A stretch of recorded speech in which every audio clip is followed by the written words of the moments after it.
കിരണിന്റെയും കല്യാണിയുടെയും ഇന്നത്തെ നല്ലൊരു കഥ കേട്ടാലോ? അങ്ങനെ ഇന്നത്തെ കഥയില് രാഹുലിനെ ഓടിക്കുവാണ് കിരണ.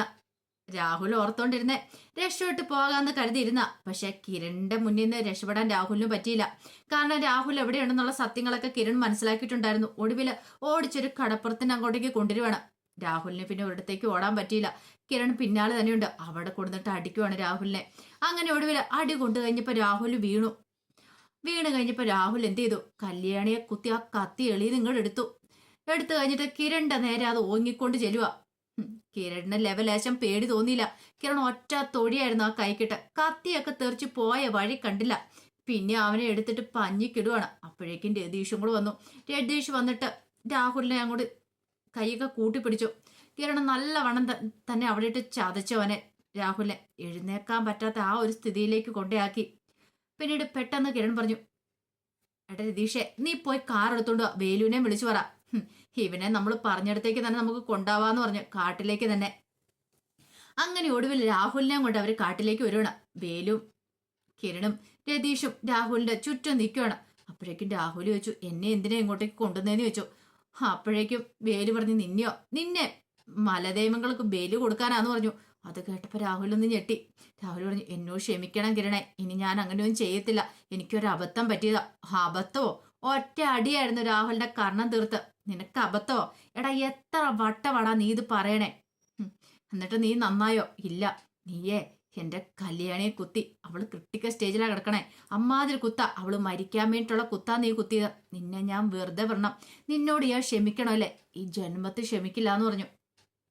അപ്പോഴേക്കും വേലു, നീ എന്റെ കല്യാണി ചേച്ചി ഇല്ലാതാക്കോ നോക്കിയല്ലേടാന്ന് പറഞ്ഞിട്ട് വേലും കൊടുക്കുവാണ് അടി. രതീഷ് പറഞ്ഞു, നാണമില്ലടാ നിനക്ക്?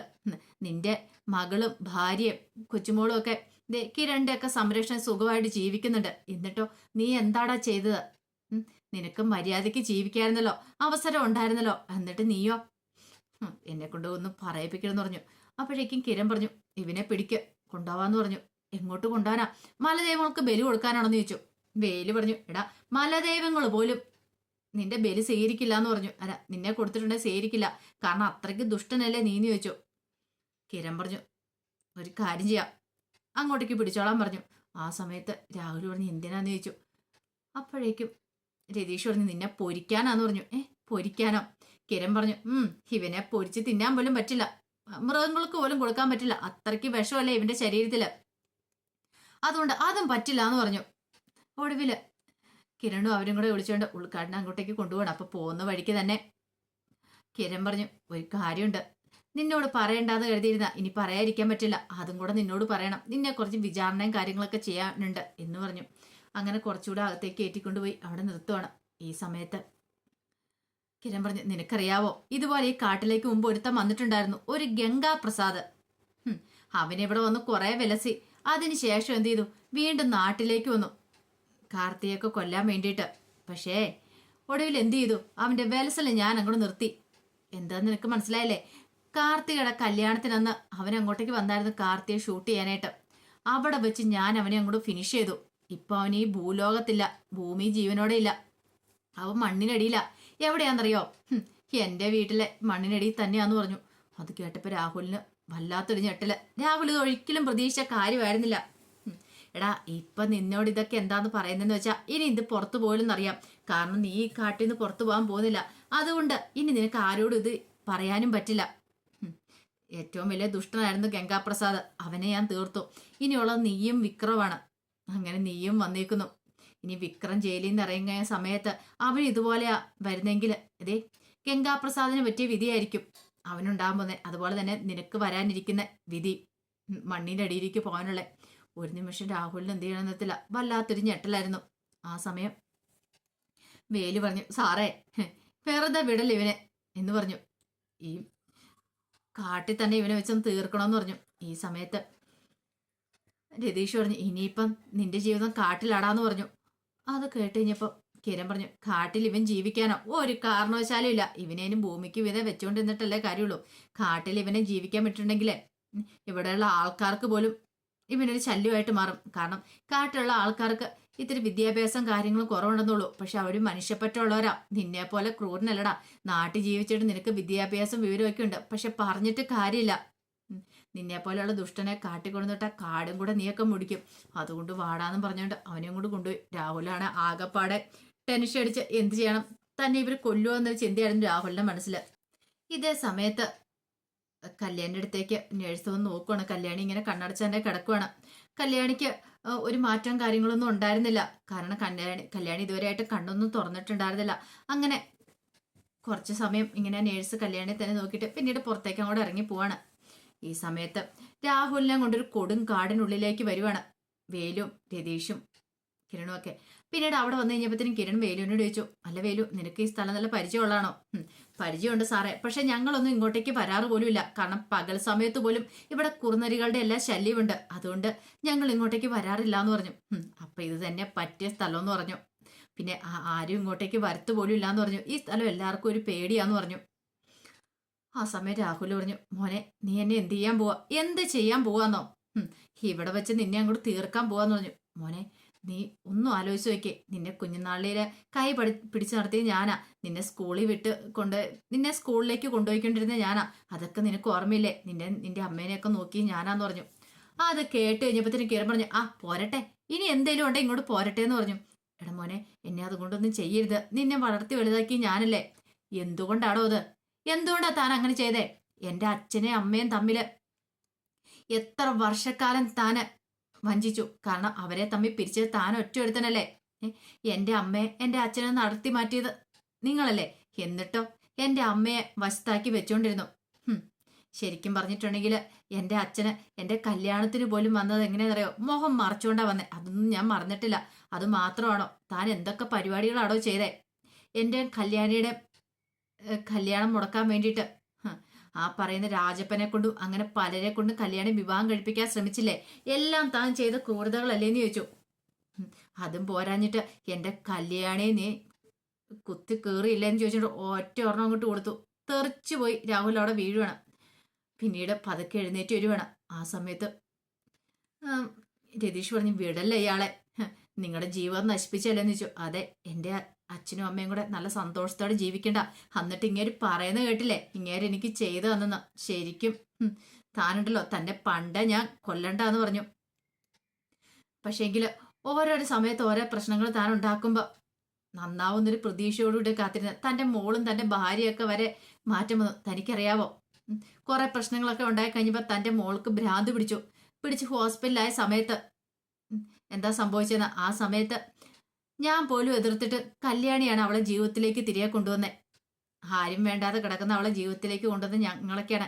എന്നിട്ടാണ് ഞങ്ങളോട് ഈ ചെയ്തേ. പിന്നെ നീ കൊണ്ടുവന്നല്ലോ ഒരുത്തനെ, മനോഹർ എന്ന് പറയുന്ന ഒരുത്തനെ, എന്നെക്കാളും നല്ലവനാന്നും പറഞ്ഞു കൊണ്ടുവന്നേ. അവന്റെ ചതിയൊക്കെ തിരിച്ചറിഞ്ഞു കഴിഞ്ഞപ്പോഴാടോ തൻ്റെ മകൾക്ക് ഭ്രാന്ത് പിടിച്ചത്. അത് നിനക്കറിയാവുന്ന കാര്യല്ലേ. അത് കേട്ട് കഴിഞ്ഞപ്പോൾ രതീഷ് പറഞ്ഞു, ഇത്രയൊക്കെ ചെയ്തിട്ടും അവൻ കാണിച്ചു കൂട്ടിയത് കണ്ടില്ലേ? ഇത് അവന്റെ അഹങ്കാരം കൊണ്ടല്ലേ, മരിക്കാനായിട്ട് ചെയ്തല്ലേന്ന് ചോദിച്ചു. അത് കേട്ടപ്പോൾ കിരൺ പറഞ്ഞു, അത് രതീഷേ, ഇവനെ നമുക്ക് വെറുതെ വിടാൻ പാടില്ല എന്ന് പറഞ്ഞു. മോനെ നീ എന്നെ ഒന്നും ചെയ്യരുത്, എന്നെ വെറുതെ വിടണം, എന്നെ കൊല്ലില്ലെന്ന് പറഞ്ഞു. എടോ, പിടിക്കപ്പെട്ട് കഴിയുമ്പോൾ ഇങ്ങനെയൊക്കെ പറയണ എല്ലാരും. പക്ഷേ നിന്നെ എന്ത് ചെയ്യണം ഞാൻ തീരുമാനിച്ചിട്ടുണ്ടെന്ന് പറഞ്ഞു. മോനെ കൊല്ലല്ലെന്ന് പറഞ്ഞു. കൊല്ലല്ലെന്നോ? നാണം ഉണ്ടോ എൻ്റെ മുന്നിൽ നിന്ന് കെഞ്ചാനായിട്ടെന്ന് ചോദിച്ചു. പിന്നീട് ചോദിച്ചു, അല്ല ഞാനൊരു കാര്യം ചോദിച്ചോട്ടെ, നിനക്ക് എങ്ങനെയുള്ള മരണം വേണ്ടേന്ന് ചോദിച്ചു. നീ ആഗ്രഹിക്കുന്ന പോലൊരു മരണം, സാധാരണ ഇങ്ങനെ ആരോടും ചോദിക്കാത്ത, പക്ഷെ നിനക്ക് ആ ഫേവർ തരുക. നീ എന്താ തീരുമാനിച്ചിരിക്കുന്നേ? അപ്പോഴിങ്ങനെ ചോദിച്ചു, നീ എന്നെ കൊല്ലാൻ പോവാണ്? അതെ, കൊല്ലാൻ തന്നെ പോവാണ്. പക്ഷെങ്കിൽ അതിനു മുമ്പ് നിന്നോട് കാര്യങ്ങളൊക്കെ ചോദിച്ചു മനസ്സിലാക്കണമല്ലോ. എങ്ങനെ കൊല്ലണം? അതാ എന്താണെങ്കിലും വേലു മലദൈവങ്ങൾക്ക് ബലി കൊടുക്കില്ല എന്ന് പറഞ്ഞു കഴിഞ്ഞു. അപ്പൊ പിന്നെ നിന്നെ തീർക്കണമല്ലോ. പക്ഷെ തീർക്കണമെങ്കിൽ അങ്ങനെ എൻ്റെ കൈ കൊണ്ട് ഞാൻ ചെയ്യുന്നില്ല. ആ പാവം ഞാൻ ചെയ്യുന്നില്ല എന്ന് പറഞ്ഞു. പക്ഷേങ്കില് വേറൊരു കാര്യമുണ്ട്, നിന്നെ വെറുതെ വിടാൻ ഞാൻ ആഗ്രഹിക്കുന്നില്ല. പക്ഷെ നിനക്കുള്ള വിധി എന്ന് പറഞ്ഞാൽ മരണമായിരിക്കും എന്ന് പറഞ്ഞു. ആ സമയം ഒരു നിമിഷം ഒന്ന് ആലോചിച്ച് കഴിഞ്ഞപ്പോഴത്തേനും രതീഷ് പറഞ്ഞൊരു കാര്യം ചെയ്യാം സാറേ, നമുക്ക് ഇവിടെ ഇടാം. കാരണം മൃഗങ്ങളൊക്കെ ഇവനെ തിന്നു തീർത്തോളൂ എന്ന് പറഞ്ഞു. അത് ശരിയാ, ഈ പറയുന്ന ഗംഗാപ്രസാദിനെ കൊണ്ടുവന്നിട്ട് ഇവിടെ കൊണ്ടുവന്നിട്ടില്ല, അവനെ കുഴിച്ചിടുവായതേ. പക്ഷെങ്കിലുണ്ടല്ലോ, ഗംഗാപ്രസാദിനെ തേടി പോലീസുകാർ വന്നുകൊണ്ടിരിക്കുക. പക്ഷെ നിന്റെ കാര്യത്തിൽ അങ്ങനെ ആയിരിക്കരുത്.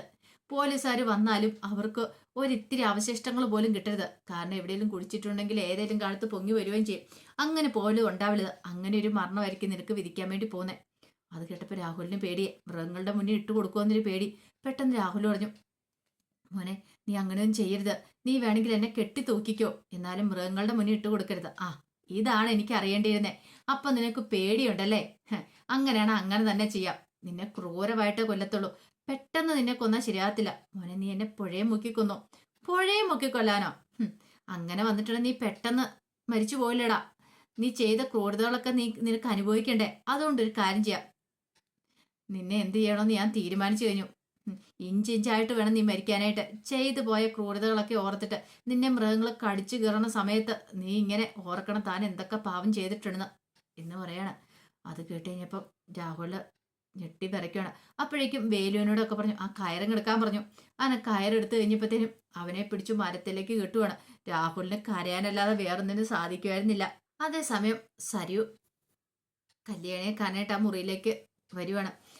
നേഴ്സ് അവിടെ ഉണ്ടായിരുന്നില്ല. അങ്ങനെ കല്യാണി ഇങ്ങനെ നോക്കണം. പിന്നീട് കൈയെടുത്ത് പൾസ് നോക്കി, പൾസുണ്ട്. ഇവള് റിക്കവർ ആയിക്കൊണ്ടിരിക്കുകയെന്ന് തോന്നുന്നത്.